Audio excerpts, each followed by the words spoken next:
Quero agradecer o carinho, de antemão, do pastor dessa igreja, dos seus auxiliares, por nos receber, ao pastor João, que nos fez a indicação aqui para os irmãos, e o pastor Kennedy Santana, que é o meu anfitrião aqui em Portugal.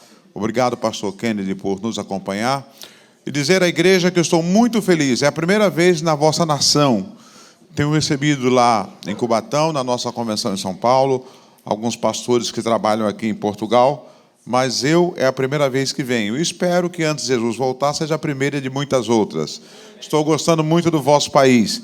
Eu trago a saudação da minha esposa, a irmã Sara, da nossa igreja lá em Cubatão. Para quem não sabe, Cubatão fica na região metropolitana da Baixada Santista, cidade portuária de Santos. Talvez alguns de vocês conheçam, as testas de lá. E a fala do nosso pastor que me antecedeu aqui, realmente o Brasil é isso, irmãos. Nós temos, ele diz que as convenções estaduais e regionais, e às vezes em cada estado tem 2, 3 ligadas à geral, até 4, dependendo do estado, do tamanho do estado, como é o nosso caso em São Paulo. A nossa convenção em São Paulo está prestes a completar 50 anos, e a nossa igreja em Cubatão está precisamente com 83 anos, pela misericórdia de Deus. O pastor que começou o trabalho de evangelização em Cubatão foi o pastor Daniel Berg, quando ele era pastor em Belém do Pará, junto com Gunnar Vingre, a história da Assembleia de Deus no Brasil. Ele foi pregar em Santos, a igreja de Belém do Pará fundou o trabalho em Santos e começou a evangelização em Cubatão, que é um bairro rural, uma aldeia de Santos. Hoje é um município industrial e assim começou o nosso trabalho. Antes de ministrar a palavra, eu quero agradecer a Deus o privilégio de estar com vocês aqui. Vocês viram que eu tive alguma dificuldade para subir a escada ali, mas eu tenho o meu laudo ali. No ano 2014, eu voltando de uma reunião convencional, eu levei um tombo entrando na sala de casa, cheguei em casa bem, dirigindo, e levei um tombo, e desse tombo eu não levantei mais. Eu fiquei tetraplégico. Eu nunca senti dor na coluna, não sabia que tinha qualquer problema, e depois de 40 dias foi que os médicos descobriram que eu tinha uma compressão na coluna. Essa compressão fez com que 3 vértebras ficassem comprimidas e não passasse o líquido da medula. Então, essas 3 vértebras comandavam as pernas, as mãos e o meu equilíbrio. Eu perdi essas 3 vértebras, fiquei paraplégico. Minha esposa escovava meu dente, dava comida na minha boca, penteava o meu cabelo. Eu só saía da cama para fazer exame médico. Eu era mais pesado do que eu sou hoje, pelo menos 50 quilos. Tinha que 3, 4 irmãos me pegar. Eu achava que eu não ia andar nunca mais, mas me coloquei na mão do Senhor. E eu fui para a mesa de cirurgia. E depois que eu operei, o médico disse assim: eu não te assustei, porque como médico eu tenho que te animar, mas eu não tinha garantia que você voltaria a andar por causa do teu problema. Mas ele disse assim, no linguajar dele: aquele lá de cima olhou por você. E eu saí dali andando para a honra e glória do nome do Senhor. Fiquei com alguma sequela? Fiquei. Mas era um trabalhar de Deus. Continuo andando, pregando, viajando e fazendo a obra do Senhor. Portanto, eu sou um milagre na mão do Senhor. Eu conto esse testemunho para a vossa edificação espiritual. Amados, abra sua Bíblia na segunda epístola do apóstolo Paulo aos Coríntios. Apenas um versículo eu quero ler. O capítulo 2 de 2 Coríntios e versículo 14. 2 Coríntios, capítulo 2, versículo 14. Assim nos diz a palavra de Deus: e graças a Deus, que sempre nos faz triunfar em Cristo, e por meio de nós manifesta em todo lugar o cheiro do seu conhecimento. A igreja poderia repetir a leitura desse versículo comigo? Amém? Leamos todos juntos. 1, 2, 3. E graças a Deus, que sempre nos faz triunfar em Cristo, e por meio de nós manifesta em todo lugar o cheiro do seu conhecimento. Pai de amor e de bondade, temos feito a leitura da Tua palavra. Nos dá a revelação, segundo as nossas necessidades, e a Tua perfeita vontade para as nossas vidas nessa manhã. Assim nós oramos no nome e para a glória de Jesus. Amém. O apóstolo Paulo diz nessa passagem, ele louva a Deus, ele diz graças a Deus, E o que me chama a atenção nesse texto é a frase que sempre nos faz triunfar em Cristo. Digamos todos, sempre. Mais uma vez, sempre. E quando eu ouço Paulo dizer sempre nos faz triunfar em Cristo, essa palavra parece que entra em choque com a nossa vida, porque parece que a gente não está sempre triunfando. Eu não entendo que eu estou triunfando quando eu passo necessidades de saúde, física, emocional, financeiras, lutas, traições. Eu imagino que eu não estou triunfando. E triunfar é mais do que vencer. Porque quando Paulo fala assim, e graças a Deus que sempre nos faz triunfar, ora, triunfar é muito mais do que vencer. Porque eu venço hoje, tenho que vencer amanhã, mas quando ele fala triunfar, é vencer o inimigo com glória. É vencer o inimigo com triunfo. Não é uma... É como diria nas lutas, não é? Não é por pontos. Não, é nocaute, é nocautear o inimigo. E diz aqui ele que sempre nós nocauteamos o inimigo em glória por Cristo Jesus. Sozinho eu não faria. Sozinho você não faz, mas em Cristo você pode. Acontece, amados, que nós não entendemos, porque os caminhos de Deus são diferentes do nosso. Nós só entendemos o bolo depois que está pronto, enfeitado, não é?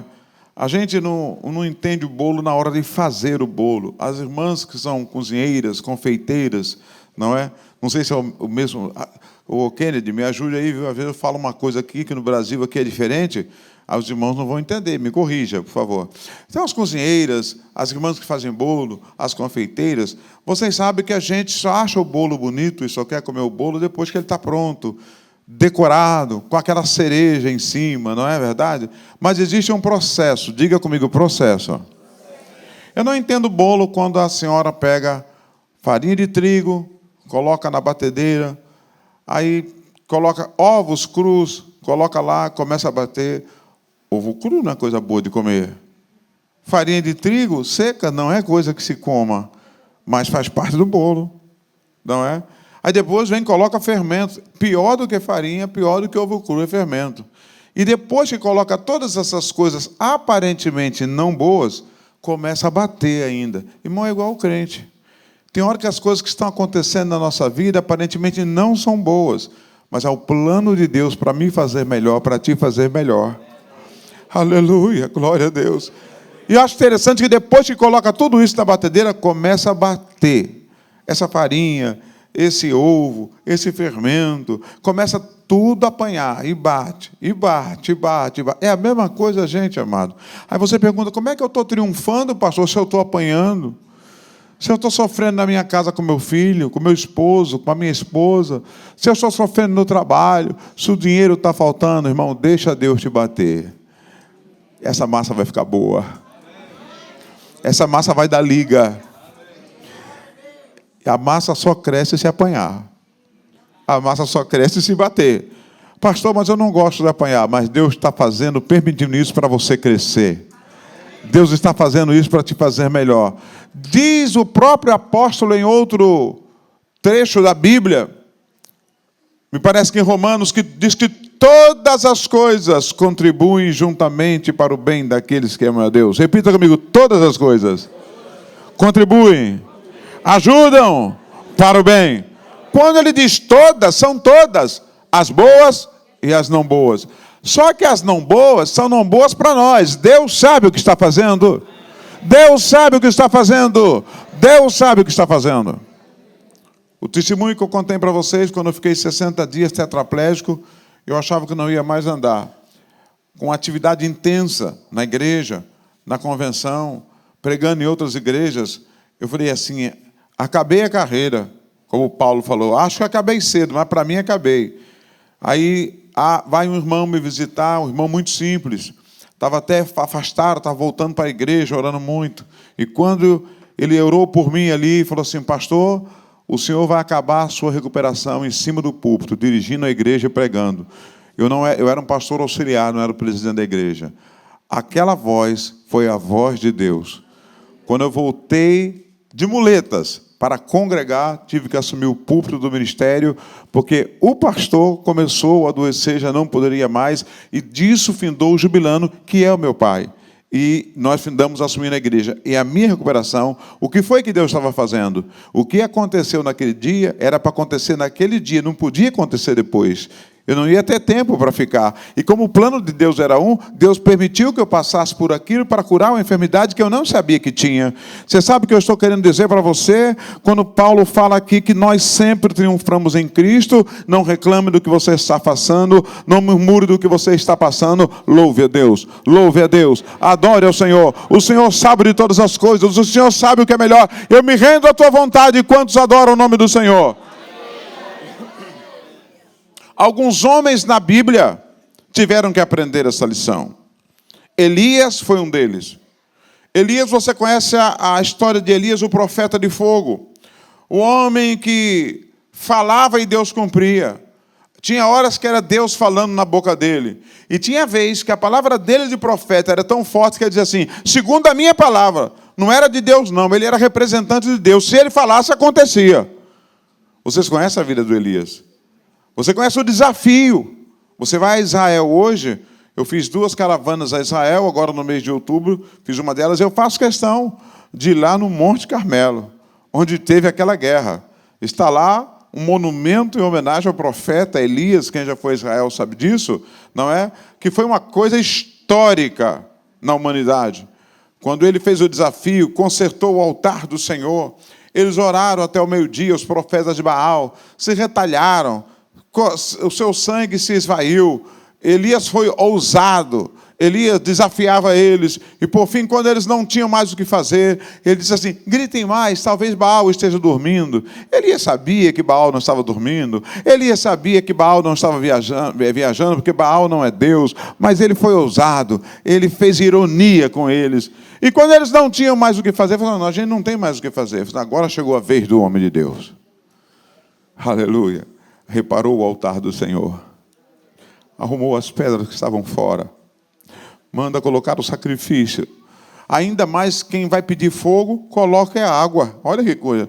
Quem quer fogo, põe graveto, põe carvão, não é verdade? Ele querendo, pedindo fogo e coloca água. Mas ele sabia que o fogo de Deus era tão grande, e a convicção dele era tão grande, que podia virar um rio ali. O fogo de Deus ia queimar tudo.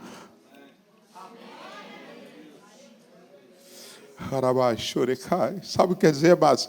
Não há circunstâncias difíceis para Deus. Você tem Deus, você não está sozinho. Tudo está fora da realidade. Tudo está contra você, mas você tem um Deus que é maior do que o teu problema. Ele ora, ele arruma o altar do Senhor, e ali ele ora e Deus manda fogo do céu. O fogo consome o holocausto, consome o sacrifício, queima as pedras, lambe a água. Glórias ao Senhor. Aleluia, glória a Deus. Mas Elias era tão ousado que agora eu estou por cima. Agora Deus ouviu minha oração. Não basta eu vencer essa batalha, eu vou triunfar. Vou matar todos os profetas de Baal. E ninguém queria entrar com ele nessa peleja. Sabe de uma coisa? Eu vou sozinho mesmo. Foi para a beira do rio e diz a Bíblia que ele matou todos os profetas ao fio da espada. Ele sozinho. Mas escute, amados, preste atenção, vamos viajar um pouquinho dentro dessa história. Imagine eu ou qualquer um dos irmãos e irmãs aqui no lugar de Elias. A gente não ia sair dali fortalecido, como a gente diz no Brasil, pra caramba. A gente não ia falar para todo mundo, eu sou mais eu. A gente não ia dizer para todo mundo, se tem profeta aqui, sou eu. Hoje, ia fazer muitas campanhas, né? Campanhas de cura, de libertação, de milagre, do impossível, porque eu sou o profeta de Israel. Eu falo e Deus cumpre. Eu falo, se Deus mandou fogo do céu, não vai fazer qualquer coisa? Mas Elias fez uma coisa que não estava no script. Ele matou os profetas. Porque aí ele acendeu a ira de Jezabel. E ela diz assim, fale para ele, para aquele atrevido, se eu não fizer com ele o que ele fez com os meus profetas, eu não sou eu. Aí, meu irmão, o homem que fez cair fogo do céu, o homem que matou quase 1000 homens sozinho à beira da espada, agora ele sai correndo com medo de uma mulher só. Nada contra as mulheres, mas quem matou 1000, quem fez cair o fogo do céu com medo de uma mulher, E diz a Bíblia, está o texto bíblico diz, que para fugir, para escapar com vida, ele fugiu para o deserto, caminho de um dia. E quando, me chama a atenção, amados, que os psicólogos chamam isso de crise existencial. Quando a pessoa não sabe se quer viver ou se quer morrer. Porque o texto diz que para escapar com vida, ele fugiu o caminho de um dia. Mas quando ele chegou no deserto, ele encontrou uma árvore chamada zimbro. E os pastores sabem, quem estuda isso, que zimbro é uma árvore de uma copa pequena. Mas a sombra era tão pequena, mas para ele era tanta coisa, que ele deitou debaixo do zimbro e falou assim, Senhor, diz em seu ânimo, ele pediu a morte. Pastor, mas Elias, sim, irmão, vamos falar o português claro aqui entre nós? Quem de nós já não pediu? A gente pede às vezes de maneira diferente. A gente fala, Jesus, vem buscar a tua igreja. A conta vence amanhã, Senhor, se o Senhor vier buscar hoje. Vou deixar... É carnê que diz aqui, Kennedy? Boleto, né? Vou deixar o boleto, o carnê para... Vem buscar a igreja hoje, Jesus. Está com um problema para resolver no casamento. Jesus, vem buscar a tua igreja, aí eu não vou precisar me meter nessa encrenca. Sabe, Jesus, olha, vem buscar a tua igreja. Foi o que aconteceu, amado. Não sabe se queria viver. Para viver, fugiu o caminho de um dia. E quando ele foge, que se vê sozinho, em seu ânimo ele pede a morte. Aí eu lhe pergunto, queria viver ou queria morrer? Fugiu para viver. E agora, quando está sozinho, fala assim, é melhor morrer. Porque ele pensou o seguinte, não vou viver o resto da vida no deserto. Não vou viver o resto da vida fugindo. Então, prefiro morrer. Aí, irmãos, aleluia. Essa parte me chama muita atenção. O Deus lá dos altos céus, do trono da sua glória, ele olha para baixo e vê um campeão, aleluia, chorando. Ele vê um campeão desanimado. Ele vê um profeta acuado por conta de uma rainha, de um rei que o ameaçavam, aleluia. Deus pega, orienta o seu anjo, que a Bíblia diz que o anjo do Senhor se acampa ao redor dos que o temem, assim eu creio. E ele pega esse anjo e fala assim, meu servo está lá, desiludido, chateado, em depressão, não sabe se quer viver, não sabe se quer morrer, não tem o que comer, manda, vai lá e leva para ele lá um pão quentinho, assado sobre brasas e uma botija de água fresca. Aleluia. Certa vez eu perguntava nas minhas meditações com Deus, por que a Bíblia faz questão de dizer que é um pão quente assado sobre brasas, uma botija de água? Eu não entendia isso. Podia simplesmente falar que o anjo levou pão. É porque alguém diria que aquele pão algum viajante esqueceu, um pão velho, bolorento. E quando diz que um pão quente assado sobre brasas, é que Deus não te dá coisa velha.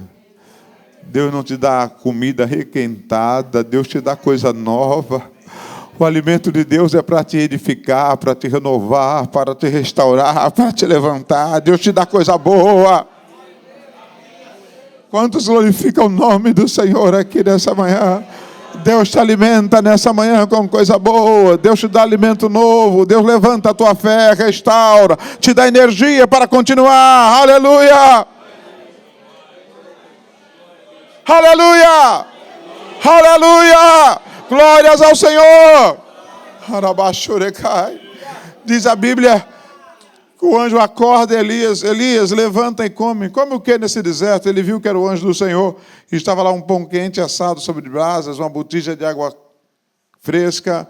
Ele levantou, comeu o pão, bebeu a água. Eu fico pensando, se fosse eu, falou assim, Deus lembrou de mim aqui no deserto?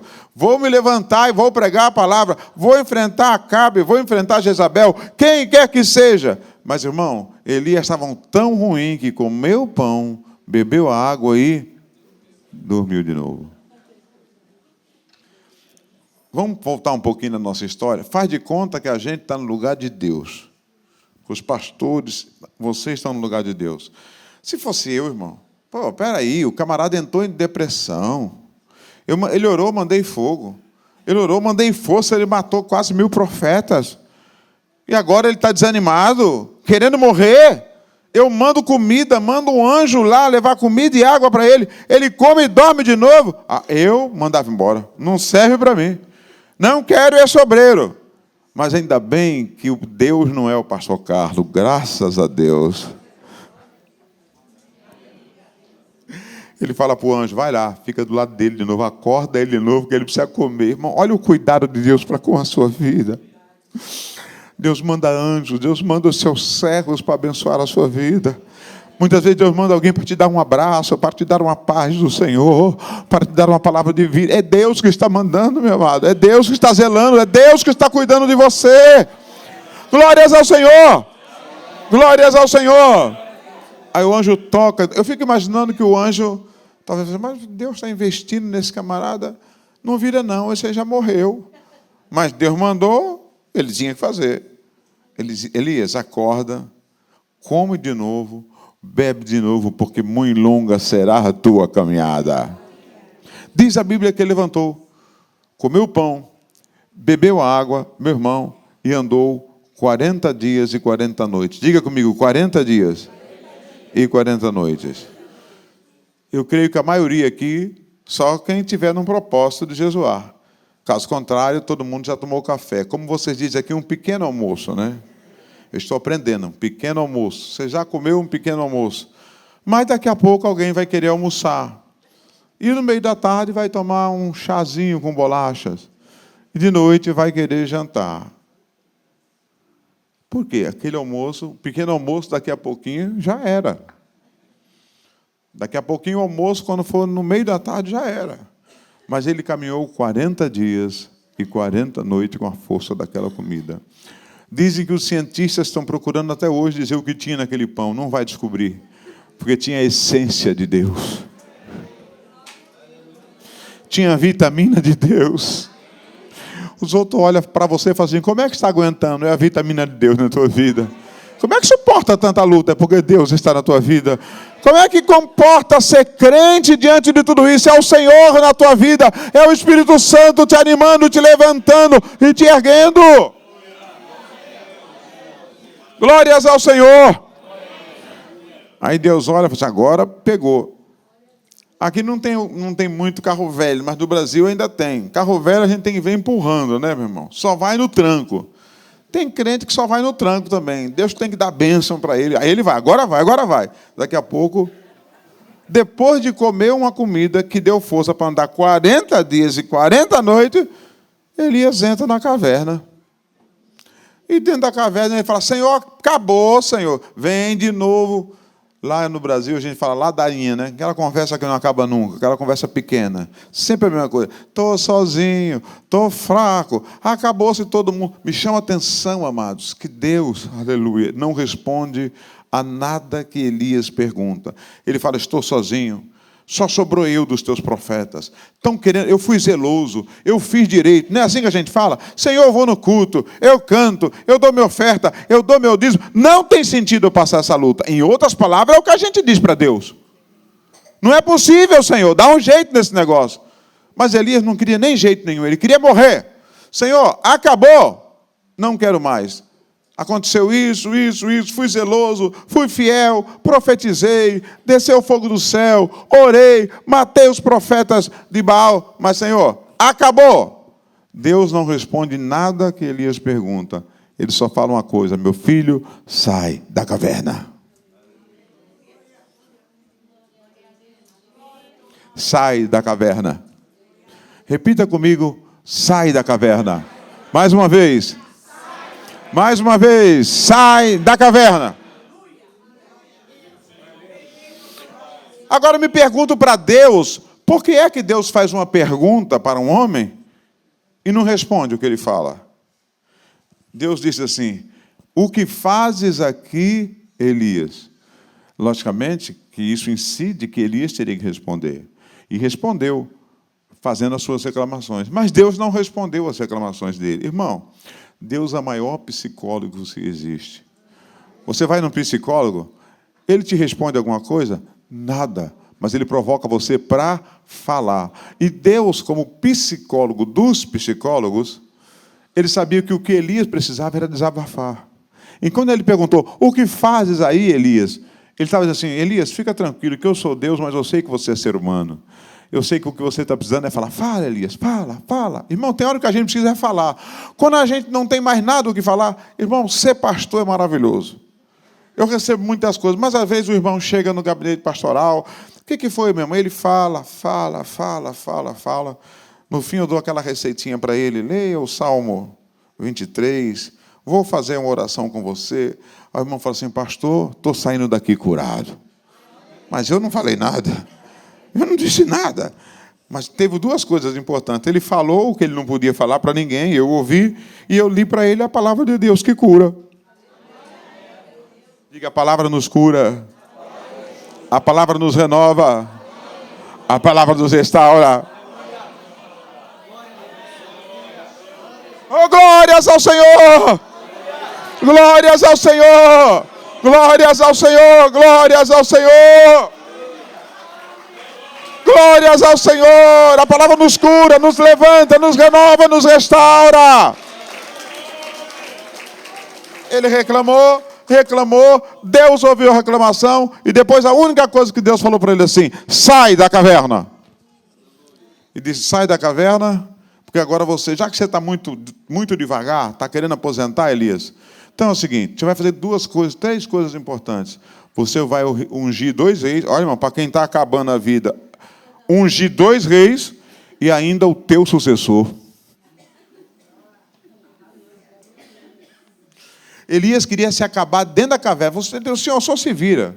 Faz o que o senhor tem que fazer. Não, não é assim não. Você vai sair daí. Você tem 2 reis para ungir e ainda um que vai ficar no teu lugar, que no caso era o profeta Eliseu. Irmão, Eliseu estava tão desanimado, se você ler o texto, Elias, que quando ele chama Eliseu, seria normal que ele fizesse um trabalho, digamos assim, um trabalho de, como é que diríamos, um trabalho de coach, como a gente fala, de treinamento. Olha, Deus falou comigo que você vai ficar no meu lugar, eu vou te ungir, vamos fazer um curso de discipulado aqui. Diz a Bíblia que ele passa por Eliseu, irmão. Ele estava tão cansado que ele bate a capa em Eliseu. Bate a capa. Não chamou, não fez convite, não falou nada. Você quer treinar para ficar no meu lugar? Deus falou comigo que você já... Não, bateu a capa e saiu andando e falou assim, olha, quer saber do negócio? Meu senhor, eu quero te acompanhar, mas eu quero despedir dos meus amigos, dos meus funcionários. Irmão, falou, mas se você quiser, vai logo, porque eu estou andando. E saiu andando. Quem foi atrás dele foi Eliseu. E depois você vai ver o resto da história, que era só Elias querendo se desvencilhar de Eliseu. Né? Olha, fica aqui que eu vou... Não, vive o Senhor que eu não te deixarei. Porque Eliseu já sabia que a capa ia cair, meu irmão. Não abra mão da capa, não, amado. Tem hora que Elias está tão cansado que não quer nem treinar você. Mas você fala, não, eu estou aqui, pastor, estou do seu lado. Eu não te abandono. Arabachure cabalai. Aleluia, aleluia, aleluia. Você sabe do resto da história do profeta Elias, quando ele foi trasladado. Carros e cavaleiros de fogo o pegaram. Meus irmãos, eu fico achando interessante como é que Deus faz. Um homem que desanimou, um homem que parou, um homem que para ele nada mais servia, agora é trasladado em carros e cavaleiros de fogo e ninguém sabe o que aconteceu com Elias, porque o Senhor o tomou. O Deus de Elias é o teu Deus. O Deus de Elias é o nosso Deus. Quantos glorificam o nome do Senhor? Eu já vou terminar, mas eu quero lembrar apenas para a gente recordar. Pedro, o grande discípulo, o grande apóstolo Pedro. Ah, irmão, Pedro não era tesoureiro, mas quando o fiscal chegava, ele que partia para cima para responder a pergunta do fiscal. Quando Jesus apareceu caminhando por cima das águas, nenhum deles teve coragem. Pedro foi o único que teve coragem. Pedro foi aquele que, quando quiseram pegar Jesus, cortou a orelha do soldado. A orelha do soldado, irmão, foi porque ele errou. Ele era ruim de golpe, ou Deus não deixou, porque ele queria cortar a cabeça. Mas Jesus agiu ali e cortou a orelha. E Jesus ainda quebra o galho dele, amados. Pega a orelha, cola. E quando Jesus cola, não fica nem cicatriz. Mas sabe por que Jesus fez isso? Porque senão, meu irmão, Pedro ia para a polícia. Sabe o que é cortar a orelha de um soldado romano? Pedro ia para a cadeia, ia ficar fichado na polícia, como a gente diz no Brasil. Aqui eu não sei como é que fala em Portugal. Depois de fez a ocorrência, seu nome fica lá. E o primeiro pregador do dia de Pentecostes tinha que ter ficha limpa, não podia estar registrado na polícia. Aí Jesus colou, não, calma, vamos. Pedro não. Ele errou, mas eu conserto. Irmão, tem hora que a gente faz besteira e Deus conserta. Vamos falar a verdade? A gente faz o que tem errado e fala, Senhor, tem misericórdia de mim. Deus é tão bom que conserta a bobagem que a gente fez, porque Ele é grande. Jesus colou a orelha para não ficar cicatriz. Aí Jesus avisou, Pedro, vão me matar, Pedro. Não, que é isso, Senhor? Isso aí não. A gente morre junto. Nada desse negócio de matar o Senhor. O Senhor já não viu que eu já passei a espada ali na orelha do outro? De jeito nenhum. Nós estamos juntos. Não vamos deixar. Pedro, para de braveza, Pedro. Hoje você é jovem, mas amanhã você vai ser velho. Você não vai andar por aí sozinho do jeito que você quer. Os outros vão ter que te carregar. Pedro, vou te falar uma coisa. Antes que o galo cante, 3 vezes tu vai me negar. Que é isso, Senhor? Está doido? Eu te negar? Será que eu já não dei prova que eu sou de confiança? Você conhece a história. A empregada chega e ele nega. Mas tu parece com ele? Eu? Nunca vi. Porque eles queriam Jesus, rei de Israel, vencendo todas. Eles imaginavam Pedro Jesus tomando posse do governo de Israel, como rei de Israel. Mas agora o rei proposto por eles, como se fosse uma campanha política, o seu candidato na cruz, cravado o peito, coroa de espinho. Naquela hora ninguém queria se parecer com ele. Naquela hora ninguém queria falar igual a ele. Naquela hora ninguém queria ser nem amigo dele. E quando o galo canta, Pedro se lembra que Jesus tinha avisado. E ele já tinha negado 3 vezes. Diz a Bíblia que Pedro saiu, chorou amargamente. Quando fala chorou amargamente, é choro de arrependimento. Mas já tinha feito o que não era para fazer. Jesus morre na cruz, ressuscita. Eu fico imaginando se eu estivesse no lugar de Jesus. Pedrão, eu te avisei. Eu te disse antes. Você não ouviu o que eu te disse? Irmãos, o único evangelho que registra isso, estou fechando a minha Bíblia para terminar, é o de Marcos. Porque Marcos, ele não escreveu o que ele viu. Tudo que Marcos escreveu foi que Pedro disse para ele. Por isso que Mateus não fala isso, João não fala isso, Lucas não fala isso. O único que fala isso é Marcos. Porque quem ditou para ele, quem contou aquelas histórias foi Pedro. E essa história só era importante para Pedro. Então, quando Marcos narra o que Pedro disse que as mulheres encontraram o anjo na porta do sepulcro. Quando você for a Israel, uma das coisas mais lindas, você entrar no sepulcro de Jesus vazio. O que tem lá dentro? Nada. Uma frase assim, ele não está aqui porque ressuscitou. No dia que Deus te levar a Israel, vá lá. É uma alegria inenarrável. E os anjos falaram para aquelas mulheres, olha, vocês vão adiante e fala para que os discípulos vão na Galileia, que eu vou me encontrar com eles lá. O Senhor Jesus quer se encontrar com eles, mas chame os discípulos e a Pedro. Diga comigo, os discípulos e a Pedro. Jesus citou nominalmente Pedro, porque ele sabia que Pedro estava tão arrependido que Pedro não teria vontade de ir. Pedro não se considerava mais discípulo, mas Jesus ainda o considerava na lista dos discípulos.